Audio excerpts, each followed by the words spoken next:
And joining us now on the line from Houston, Texas, Matt Simmons. He is the chairman of Simmons & Company International, and as you can see over his left shoulder, the author of Twilight in the Desert. Mr. Simmons, we're grateful you spared some time for us on TVO tonight. How are you? Fine, thank you. I'm delighted to be with you. Glad to hear it. Let us start with the crazy price of oil. As you know, it went up as high as $147 a barrel. Now, as we speak, it's $100 cheaper, but who knows where it'll be tomorrow. Should we all be breathing a sigh of relief at this stage? No, and one of the tragedies of what we've done with the oil pricing system is we've created exactly the opposite of what economists believe are price signals. We've created price illusions, and I think it's been so utterly bewildering to people who were just mesmerized at the speed of which crude oil finally got to 147, and as I was watching that dialogue, I kept reminding people, look, this is basically a 10-year rise. How would you explain the difference between, what did you call it, a price signal versus price illusion? Yeah. Well, price signals are a classic sort of chapter 2 of Economics 101, that prices go down when you have too much, prices go up when you have too little. When you have too little and the price goes up, you make more. And so this is really what I think every economist that's ever gone to school has to take a pill.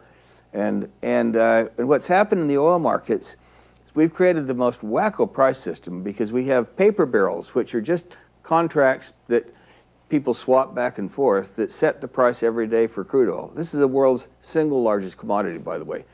And then you have wet barrels, which are what refinery buyers actually physically buy.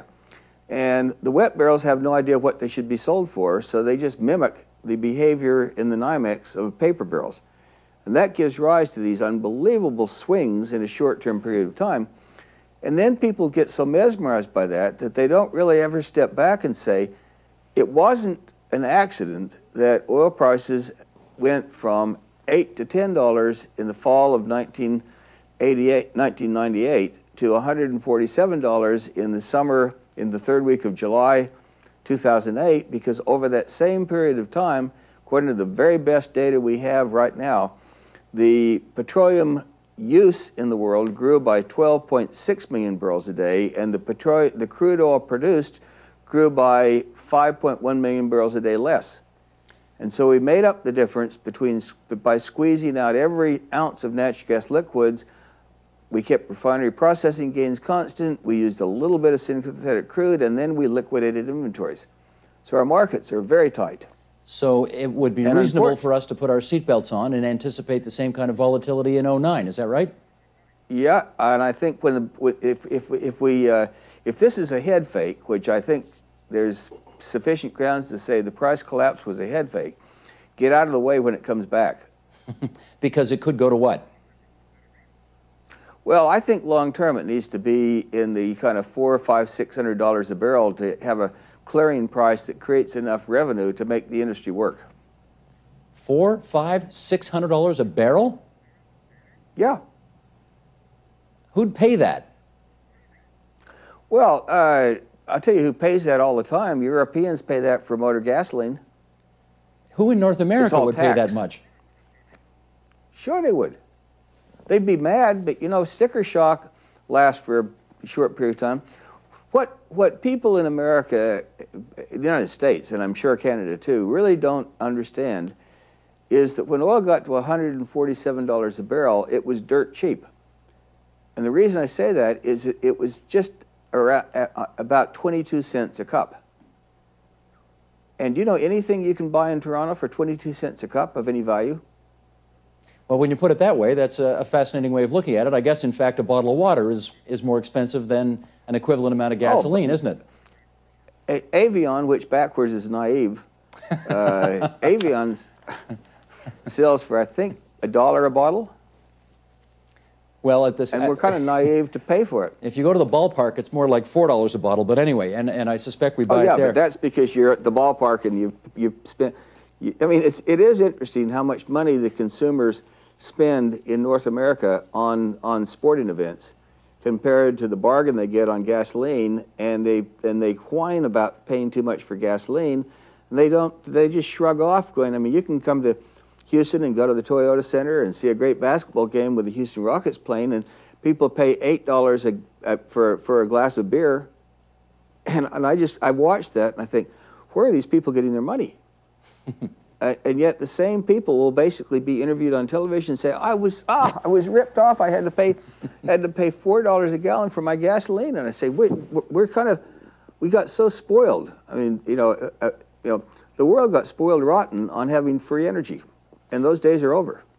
Well, I guess when you put it, I guess the word of the day, I guess, is perspective. That's a good way to put it. Let's talk for a moment about Saudi Arabia, because you're one of those who is extremely skeptical about how much they've got and what they're telling the world they've got. Tell us about that, if you would. Well, first of all, having been an energy investment banker now for almost 39 years, I spent most of my career just assuming that everything I'd been told by almost everyone I knew was right, that the Middle East was basically sitting on an ocean of almost free oil, and that the biggest ocean of that lied in Saudi Arabia. And I had no reason to question that until I finally, about 5 years ago, started doing some research into how many supergiant oil fields do we still have left, how many giant oil fields we have left, and that led me into something that anybody, a grade school student, could have figured out if they'd looked at the data.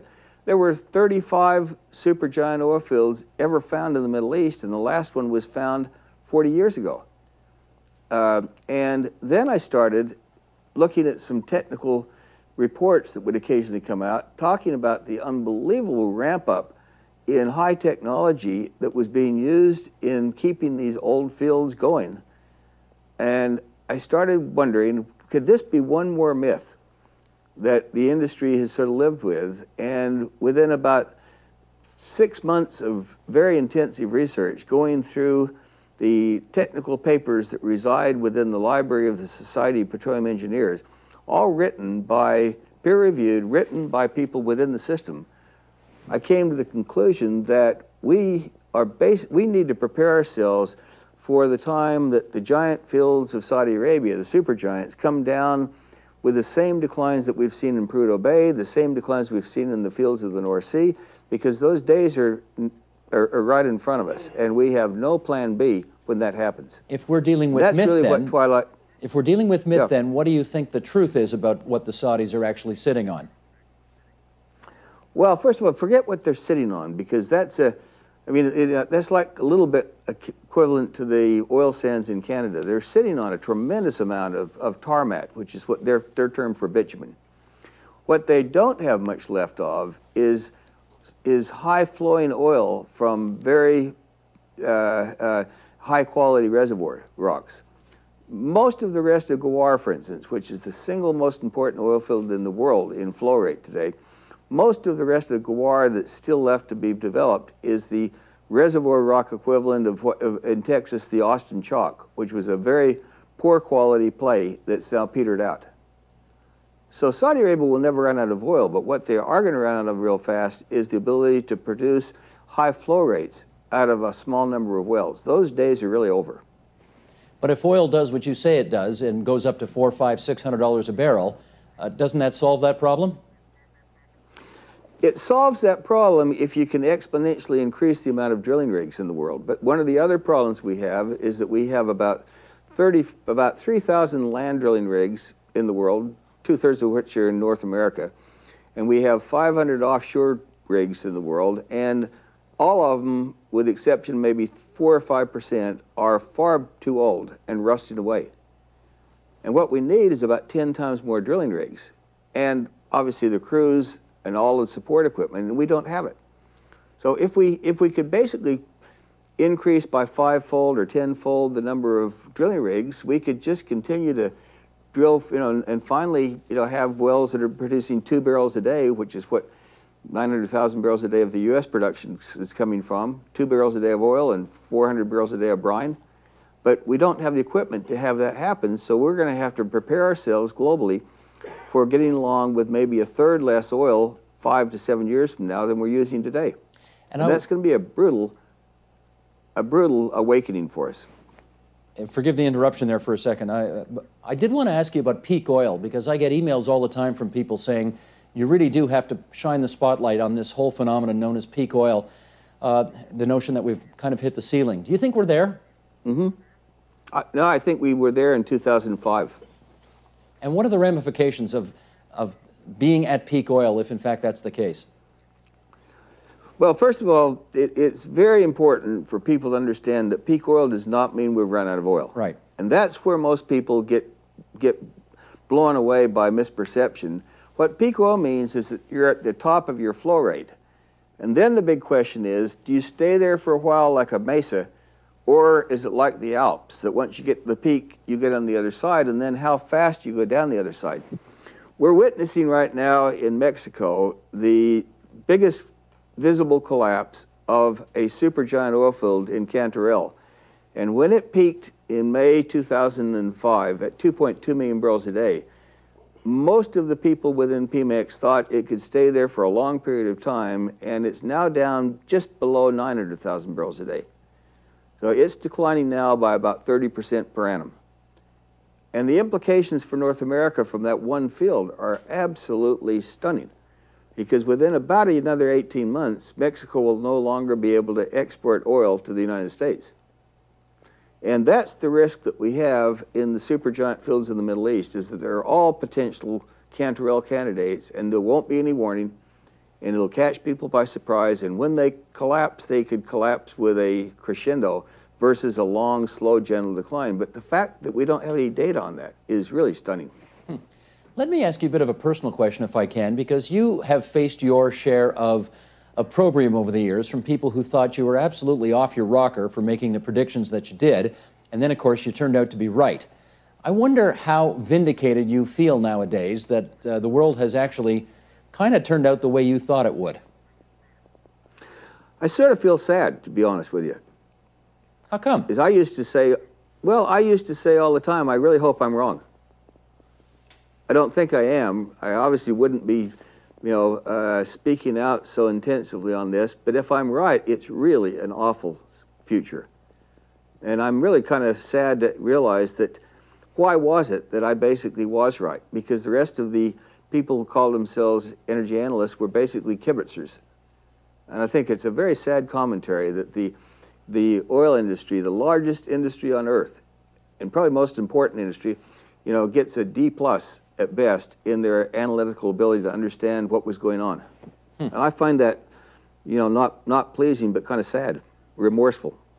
Let me put one more thing on the table in our last couple of minutes here. If whoever, Toyota, General Motors, Ford, Chrysler, Mitsubishi, Mazda, whoever, managed to come up with a car that really does run on a battery, that can go some distance and is affordable, what would that do to the international energy scene? Well, we have to be brutally realistic about how long it takes to do things. And it was interesting this summer that Toyota, which is clearly one of the greatest manufacturing companies of our time, ran a full-page ad in almost all the major media sources when they basically sold their millionth Prius. It took them 10 years to put 1 million Priuses on the road. It took about another 5 years to design the Prius before that.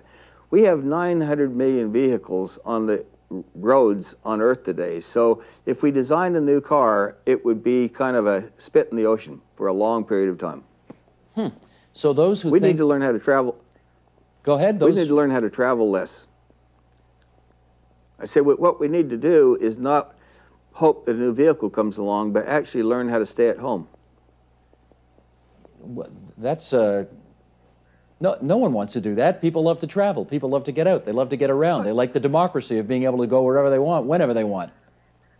You know what? I think we're going to actually end up being forced to live back in villages again. And when we travel, we'll travel because we really want to go there versus having to commute 2 hours each way, which people don't like to do. No, on that you're absolutely right.